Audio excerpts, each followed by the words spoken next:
আলী ইবনে আবি তালেব রাদিয়াল্লাহু তাআলা আনহু। ইনি কে জানেন? ইনি হলেন আল্লাহর নবী রাসূলুল্লাহ সাল্লাল্লাহু আলাইহি সাল্লামের আপন চাচাতো ভাই।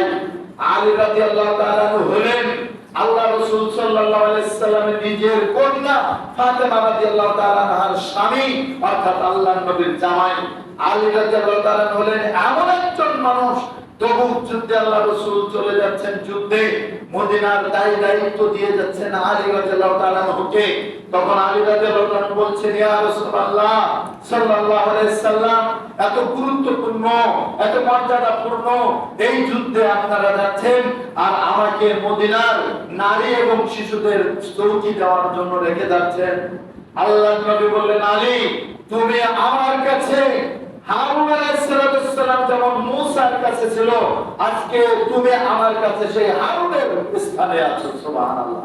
শুধুমাত্র পার্থক্য হলো হারুন নবী হয়েছিল আর তুমি নবী না, কিন্তু তুমি হারুনের যে মর্যাদা সেই মর্যাদা তুমি পেয়েছো।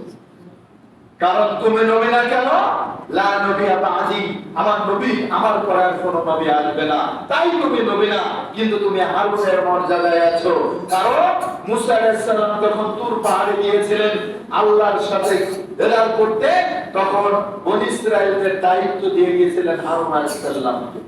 আজ আমরা তবুক যুদ্ধে যাচ্ছি, তোমাকেও সেরকম দায়িত্ব দিয়ে গেলাম, তুমি মদিনার দায়িত্ব গ্রহণ করছো।